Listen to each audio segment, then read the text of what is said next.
Hello friends, welcome to C S center Delhi. हम देखिए एक काफ़ी इंपॉर्टेंट तीन आर्टिकल्स को लेकर के हम आए हैं। इसमें हम डिस्कस करने वाले हैं इंडियन एक्सप्रेस से जो आर्टिकल्स हमें इंपॉर्टेंस लग रहा है।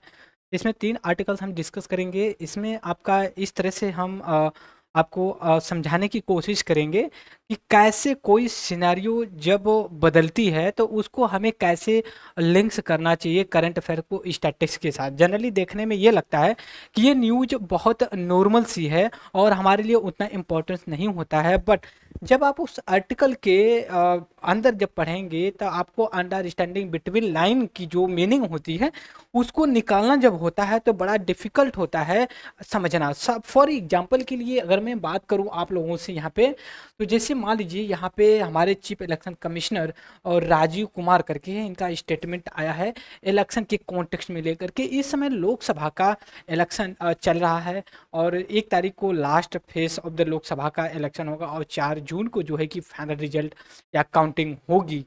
तो इस कॉन्टेक्स्ट में जैसे हम देखते हैं कोई पॉलिटिकल पार्टी होती है तो उनका एक अपना particular agenda point of view से होता है। जैसे अब मुझे कोई इंटेंशन नहीं है किसी पार्टी या पॉलिटिक्स को लेकर के टारगेट करना, बट इसमें जो लिखा गया है कि कहना क्या चाह रहे हैं कि ये कह रहे हैं दो पार्टी को ले रहे हैं यहाँ पे। देखिए बीजेपी एंड कांग्रेस को लेकर के, BJP Bharatiya Janata party Bhajpa, Congress Indian national Congress को लेकर के बात करें। अब देखिए दोनों के बीच में जो एजेंडा है उसकी कॉन्टेक्स्ट पे समझेंगे और इनके एजेंडा या जो पॉलिटिकल पार्टी का जो रैली होती है उसमें जो ये अपने कमेंट्स करते हैं, इस पॉइंट ऑफ व्यू से हम बात करेंगे। बीजेपी जब बात करती है तो मतलब religious, Ram temple, communal, Hindu Muslim, like that statement use करती है। एंड कांग्रेस बात करती है कॉन्स्टिट्यूशन क्राइसिस या फिर कॉन्स्टिट्यूशन को वायलेट या कॉन्स्टिट्यूशन को बदलने का जो कॉन्सेप्ट होता है कि बीजेपी ऐसा कर रही है और बीजेपी ये कहती है कि कांग्रेस ऐसा कर रही है कि कांग्रेस जो है कि इन जब राम मंदिर, राम लल्ला का जो मंदिर था उसके इनाग्रेशन में जो कि पार्टिसिपेट नहीं की। दूसरी चीज हिंदू मुस्लिम को लेके बात करती है। यहाँ पे मैं थोड़ा सा आपको ब्रीफ में एक चीज़ बताऊंगा। मैं यहाँ पे नोट 5 ओपन कर रहा हूँ, यहाँ पे अच्छे से डिस्क्राइब करूंगा। इसी को लेकर के मैं इलेक्शन कमीशन ऑफ इंडिया से आपका ताल्लुकात मतलब कनेक्ट करने की कोशिश करूंगा। हमने कहा इलेक्शन कमीशन ऑफ इंडिया के कॉन्टेक्स्ट में लेकर के हम बातें कर रहे हैं। एक सेकेंड, थोड़ा सा मैं okay, election commission of India के पॉइंट ऑफ व्यू से बात कर रहे हैं। अब इसने बीजेपी, देखिए यहाँ पे मैं लिख रहा हूँ बीजेपी, उसके बाद जो है कि इंडियन नेशनल कांग्रेस को लेकर के। अब क्या है, इंडियन नेशनल कांग्रेस जैसे कॉन्स्टिट्यूशन क्राइसिस की बात करती, कॉन्स्टिट्यूशन की बात करती, कॉन्स्टिट्यूशन जो है कि खतरा में है, कॉन्स्टिट्यूशन को बीजेपी के द्वारा बदला जा रहा है। बीजेपी का स्टेटमेंट ये होता है राम मंदिर, ठीक है, मंदिर की बात करते हैं। उसके बाद जो है कि कम कम्युनल स्टेटमेंट आता है, Hindu and Muslim, like that statement लेकर के। और ये कहती है बीजेपी कि कांग्रेस जो है कि राम मंदिर में इनागुरेशन में पार्टिसिपेट नहीं किया। कांग्रेस ये कहती है बीजेपी कॉन्स्टिट्यूशन को बदलने की कोशिश करे। अब इस सब सिनारियों में देखते हुए दोस्तों हमें ये चीज़ रियलाइज ये होनी चाहिए कि इन सब के स्टेटमेंट जो पॉलिटिकल, ठीक है, पॉलिटिकल जो पार्टी होती हैं, पार्टी जो अपनी रैली में, ठीक है, रैली में स्टेटमेंट देते हैं उसकी कॉन्टेक्स्ट में लेकर के हम बात कर रहे हैं। कि सपोज करिए कोई पॉलिटिकल पार्टी ऐसा कुछ स्टेटमेंट अपना इशू कर देती है और उस पर बवाल होता है, तो कौन है इनको रोक सकता है, ठीक है, who is the responsible to stop this political party like that statement को कैसे रोक सकती है। तो जब हम बात करते हैं कि किसके पास अथॉरिटी है, तो जैसे हम कहते हैं इलेक्शन कमीशन ऑफ इंडिया का एक होता है मॉडल कोड ऑफ कंडक्ट, जिसको कहते हैं आचार संहिता, आचार संहिता, संहिता जिसको इंग्लिश में कहते हैं मॉडल कोड ऑफ कंडक्ट। सबसे पहले election commission of model of code of conduct जो इशू करता है, ये दरअसल आप कुछ इस तरह से कंसीडर करेंगे ये जब इशू करता है तो मतलब ये अनाउंस करता है, घोषणा करता है, ठीक है। घोषणा ये करता है दोस्तों कि आपका इलेक्शन इलेक्शन जो है का डेट आपको डिसाइड कर दिया गया कि आपका अप्रैल या मई से इस तारीख को 15-20 से शुरू होगा। जैसे ही अनाउंस करता, और अनाउंस इसने मान लीजिए फरवरी 2024 में 15 फरवरी को किया, तब से लेकर के और जब तक फाइनल रिजल्ट नहीं आएगा 4 जून तक ये अप्लाई में रहेगा। तो ये इलेक्शन को commission of India model code of conduct announce कर देता है। जब ये अनाउंस करता है उसी दरमियान जितनी भी पावर या फंक्शनिंग ऑफ द गवर्नमेंट का होता है, ठीक है, फंक्शन फंक्शन गवर्नमेंट का जो होता है वो पूरी तरह से, जैसे फंक्शन इन द सेंस ये होता है कौन ऑफिसर कहाँ पे पोस्टिंग होगा, क्या करेगा, कौन पॉलिटिकल पार्टी क्या बोलेंगी, कौन कितने स्टार का कैंपेन होगा, इनकी कैंपेन में कितना खर्च होना चाहिए, कितने लोग पार्टिसिपेट करेंगे, 3 स्टार रैली, 5 स्टार रैली। तो इस कॉन्टेक्स्ट को लेकर मॉडल कोड ऑफ कंडक्ट के अंदर ही election commission of India regulate करती है और ये बातें करती है कि आप अगर, दूसरी ये भी चीज़ होती है कि सपोज करिए कोई पॉलिटिकल पार्टी ऐसा कोई स्टेटमेंट जो वायलेट करता हो मॉडल कोड ऑफ कंडक्ट को, लागू हो गया, उसको वायलेट करता हो, तो वो जिस पॉलिटिकल पार्टी को लगेगा ये वायलेट करे वो अप्रोच करेगा, कहाँ पे करेगा, कोर्ट में नहीं, ये इलेक्शन कमीशन ऑफ इंडिया के पास जाएगा कि देखिए ये जो है कि coach model code of conduct का जो है कि वायलेशन। जैसे हमारे मोदी जी हैं, इस समय मोदी जी हम वर्ड यूज कर रहे हैं, प्राइम मिनिस्टर नहीं कर रहे हैं, क्योंकि ये टेक्निकली देखा जाए तो ये प्राइम मिनिस्टर नहीं है, वो इनका आज ये अब रैली कर रहे हैं लीडर के रूप में घूम घूम के। तो इन्होंने एक स्टेटमेंट दिया था कि जिनकी ज़्यादा बच्चे हैं उनको ज़्यादा जो कि कांग्रेस अब वेल्थ दे रही है, धन दे रही है। कहने का मतलब यहाँ तक मुस्लिम और हिंदू को लेकर के बातें की, उसके अगेंस्ट में जो जाकर के कमेंट किया गया था, तो अब कंप्लेन किया गया था तो इनको रोकिए कंपेन करने से। तो ऐसी कुछ चीज़ें होती है इस कॉन्टेक्स्ट में इलेक्शन कमीशन ऑफ इंडिया करती है under model code of conduct के अंतर्गत। तो आपको दूसरी ये भी चीज़ यहाँ पे पता होनी चाहिए।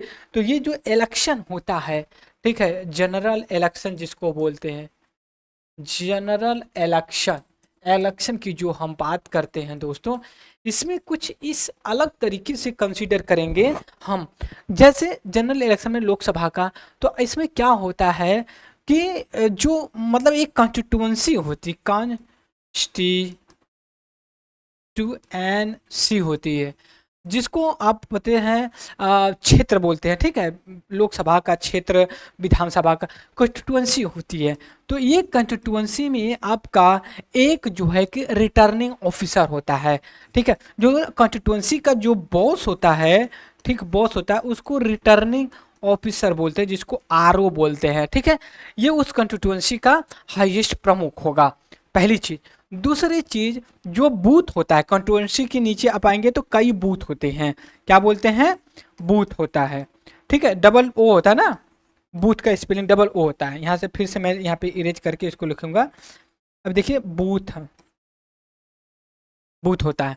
अब हर एक बूथ पे एक प्रिसाइडिंग ऑफिसर होता है, ठीक है, प्रिसाइडिंग ऑफिसर। अगर आप राजकुमार राव की मूवी देखे होंगे न्यूटन, ठीक है, उसमें एक प्रिसाइडिंग ऑफिसर बूथ पे काम करता है। तो आप इस तरह से कह सकते हो कि एक कॉन्स्टिट्यूएंसी है जिसमें आपका रिटर्निंग ऑफिसर होता है, ठीक है, और दूसरी चीज ये होती है इसके अंदर कई बूथ होते हैं, ठीक है, ऐसे कुछ बूथ होते हैं, इनको क्या बोलेंगे, बूथ बूथ होते हैं। तो अब देखिए, जैसे मान लीजिए कि कहीं पे जो है कि बूथ कैप्चरिंग हो गई, बात समझ रहे हो, बूथ कैप्चरिंग, बूथ को लूट लिया गया, तो उस पर फिर से रीवोटिंग, ठीक है, रीवोटिंग का जो पावर है वो आपका किसके पास है, प्रिसाइडिंग ऑफिसर के पास है, जो वहां का, ध्यान दीजिएगा। दूसरी चीज हमने कहा रिटर्निंग ऑफिसर, रिटर्निंग ऑफिसर का वो होता है, रीवोटिंग का नहीं पावर, यही प्रिसाइडिंग ऑफिसर करवाता है। लेकिन अगर रिकाउंटिंग की बात आए, रिकाउंटिंग पहले यहाँ पे हम डिस्कस करेंगे, एक सेकेंड, काउंटिंग, काउंटिंग काउंटिंग होती है। सपोज करिए कोई पॉलिटिकल पार्टी सेटिस्फाई नहीं है कि हम इस काउंटिंग से सेटिस्फाई नहीं है, I also want to recounting. Counting के बाद आपका दोबारा रीकाउंटिंग। रीकाउंटिंग की जब बात की जाए, तो जब रीकाउंटिंग की बात की जाए, ये अथॉरिटी किसके पास है करने की? प्रिसाइडिंग ऑफिसर्स के पास ही है। और रीवोटिंग की किसके पास पावर है? आपका रीवोटिंग की पावर किसके पास है? आपका प्रिसाइडिंग ऑफिसर के पास। रिकाउंटिंग की आपका रिटर्निंग ऑफिसर के पास है। बात समझ गए? एक रिटर्निंग ऑफिसर एक कॉन्स्टिट्यूंसी में होता है, या बूथ पे आपका प्रिसाइडिंग ऑफिसर होता है। अब कई कॉन्स्टिट्यूंसी, फिर यहाँ से मैं डायग्राम बनाऊंगा। देखिए एक एक आप समझिए कि ये आपका इंडिया है, इंडिया हो गया। अब दूसरी तरफ अब हम बात करेंगे यहाँ पे लेकर के, ये आपका कॉन्स्टिट्यूंसी हो गई, ठीक है, कॉन्स्टिट्यूंसी हो गई, कॉन्स्टिट्यूंसी हो गई, ठीक है। और इसका बॉस कौन होता है? रिटर्निंग ऑफिसर होता है। अब तीसरा चीज हम ले लेंगे यहाँ पे। अब हम बात करेंगे किसका? बूथ का, ठीक है। क्या करेंगे? बूथ का। और यहाँ पे भी होगा है, ऐसे ऐसे, ठीक है, बूथ का। तो ये बूथ का जो बॉस होता है वो कौन कहता है? Presiding officer. तो आप कहेंगे जो ये आपका इंडिया है, इसका कौन बॉस होता है? तो इलेक्शन कमीशन ऑफ इंडिया होता है। बस समझ गए? तो अब यहाँ पे मैं आपको पिरामिड बना रहा हूँ इस हिसाब से। इलेक्शन कमीशन ऑफ इंडिया सबको देखता है, फिर आपका रिटर्निंग ऑफिसर कॉन्स्टिट्यूंसी में, फिर उसके बाद प्रिसाइडिंग ऑफिसर होते हैं नीचे, ठीक है। ये आपका सिनेरियो बन गया। ये इनको इंफॉर्मेशन शेयर करेंगे, ये इनको पास करेंगे, ये यहाँ से इनको करेंगे, फिर यहाँ से ये इनके पास जाए। That is the process. अब बात समझ गए? रिकाउंटिंग का रिकाउंटिंग का किसके पास पावर होती है? रिटर्निंग ऑफिसर के। काउंटिंग का होता है, और री वोटिंग का होता है। अब देखिए मैं ऐसा क्यों इंसिस्ट करके आपको बता रहा हूँ, क्योंकि मुझे जहाँ तक लगता है यूपी का ही कोई मतलब चुनाव मतलब पेपर हुआ था, तो उसमें ये पूछा था कि रिकाउंटिंग अगर करवाना है तो किसके पास पावर होनी चाहिए रिकाउंटिंग का। उसमें election commission of India, presiding officer, judiciary, फिर उसका रिटर्निंग ऑफिसर का दिया था। और उसी के 2 महीने के बाद ये न्यूज में आ गया कि जो इलेक्शन हुआ था यहाँ पे 2019 में बंगाल में, तो जो ममता बनर्जी थी प्लस उनकी जो अपोजिशन थे शुभेंदु अधिकारी, ठीक है, शुभेंदु अधिकारी, दोनों लोग एक ही कंस्टिट्यूंसी से लड़े थे। ममता बनर्जी जो चीफ मिनिस्टर थी वो हार जाती हैं, ठीक है, यहाँ का चुनाव। और दूसरी तरफ जो शुभेंदु अधिकारी होते हैं वो जीत जाते हैं। तो समझिए, तो फिर ये कहते हैं कि फिर रिकाउंटिंग करना चाहिए। ममता बनर्जी कहा कि ऐसा संभव नहीं मैं हार जाऊं, फिर से रिकाउंटिंग। तो उस समय ये न्यूज में आया था कि रिकाउंटिंग का पावर किसके पास है? क्योंकि यहाँ पे है। दूसरी चीज अभी लेटेस्ट में बता रहा हूँ कि यहाँ मणिपुर या नॉर्थ ईस्टर्न इंडिया में कोई एक मतलब स्टेट था, तो वहाँ पे कुछ भगदड़ मच गई थी पोलिंग स्टेशन पे, मतलब बूथ पे। तो वहाँ पे हमें ये पता चला कि जो रीवोटिंग का पावर होता है 6-7 बूथ पे, वो किसके पास पावर होता है? जो प्रिसाइडिंग ऑफिसर था उसके पास। तब मुझे लगा कि नहीं, ये क्लियरिटी है। इलेक्शन कमीशन ऑफ इंडिया, दूसरी तरफ जो इलेक्शन कमीशन ऑफ इंडिया है, जैसे ही अनाउंस कर देता है कि नहीं बीजेपी को 10 सीट और इंडियन नेशनल कांग्रेस को 50 सीट, ऐसे कुछ, हालांकि मैं डाटा ऊपर नीचे बोल दे रहा हूँ, इसमें सेंटीमेंट होने की जरूरत नहीं। तो ऐसे जब डाटा देते हैं, डिक्लेयर कर दिया, वहीं से इसकी रिस्पॉन्सिबिलिटी खत्म हो जाती है। और कोई भी डिस्प्यूट होगा अनाउंसमेंट के बाद, ये आप कहाँ पे जाएंगे? जुडिशरी में अपील करेंगे कि माल प्रैक्टिस हुई, ये हुआ, वो हुआ। फिर वहाँ से जुडिशरी क्या करेगी? इलेक्शन कमीशन ऑफ इंडिया से कंसल्ट करेगी।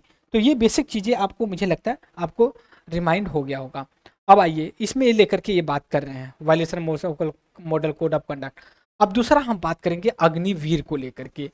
अग्निवीर एक स्कीम है जिसमें यूथ को आर्मी में भेजा जाता है 4 साल 5 साल के लिए, वहाँ पे उनको सर्विस दिया था, फिर उसके बाद वो रिटायर हो जाता 4 से 5 साल।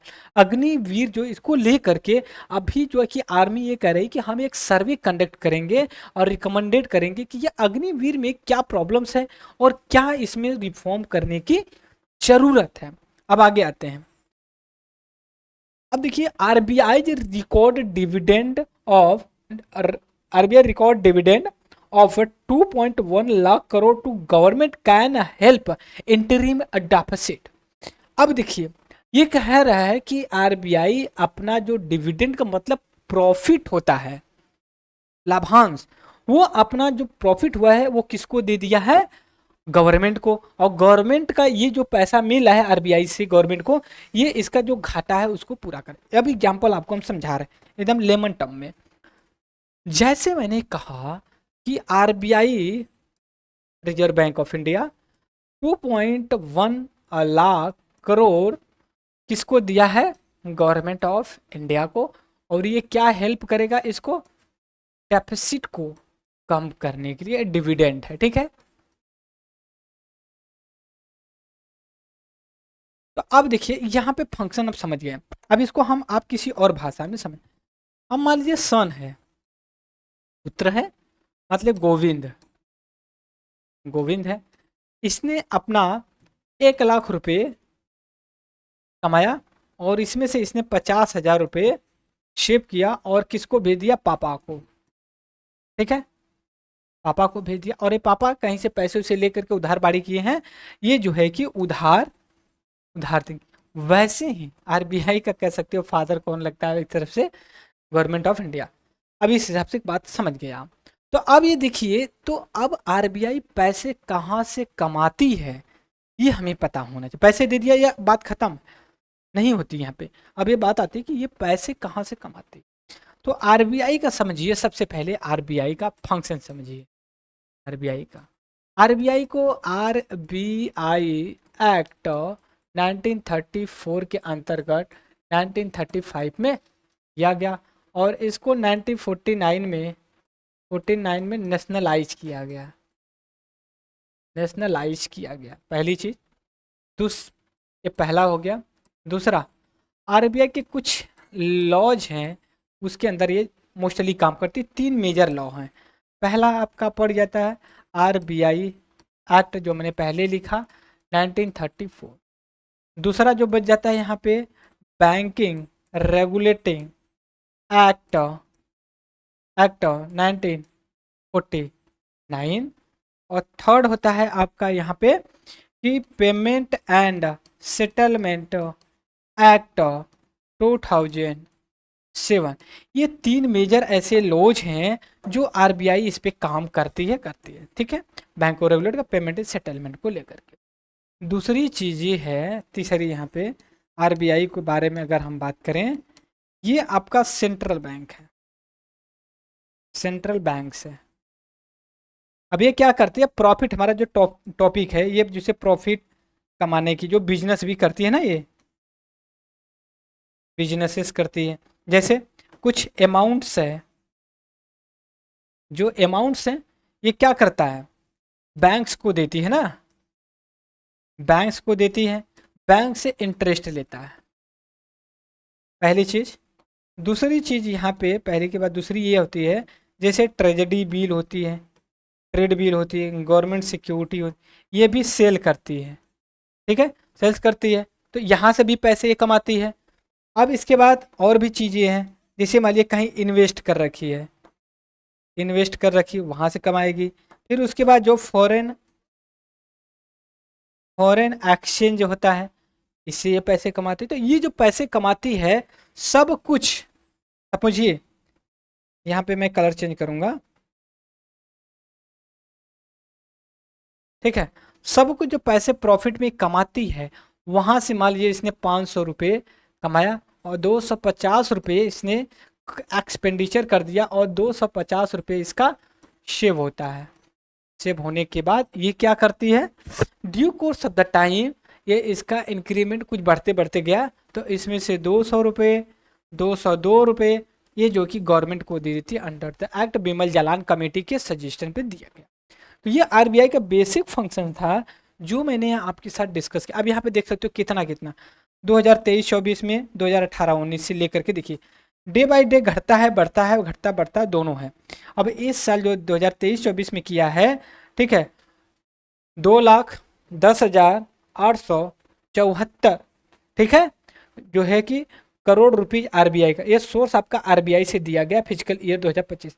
तो इससे क्या होगा, गवर्नमेंट का ये जो पैसे यहाँ पे दी है, ये गवर्नमेंट का क्या है, ये जो आपका 2.1 लाख करोड़ रुपए जो दिया है, इससे क्या है, गवर्नमेंट अपना डेफिसिट खर्च जो कि कम करेगी, पहला। दूसरा, इससे क्या करेगी, जो सोशल वेलफेयर फेयर स्कीम है, इस चीज़ को लेके बात करेगी, उसको करेगी। और ये कहीं इंफ्रास्ट्रक्चर डेवलप करेगी, जिससे हमें कहते हैं कैपिटल कैपिटल एक्सपेंडिचर जो है कि करेगी, उससे आपको रिटर्न मिलेगा आरबीआई को, सॉरी गवर्नमेंट ऑफ इंडिया को। That's all. ये हमारा ब्रीफ में डिस्कशन था। कोई डाउट्स होगा तो नो डाउट आप कमेंट्स में डालिएगा, फिर हम डिस्कस करेंगे जो मुझे लगता है इंपॉर्टेंट से डिस्कस करना चाहिए, राइट। तो thank you for the discuss, have a nice day.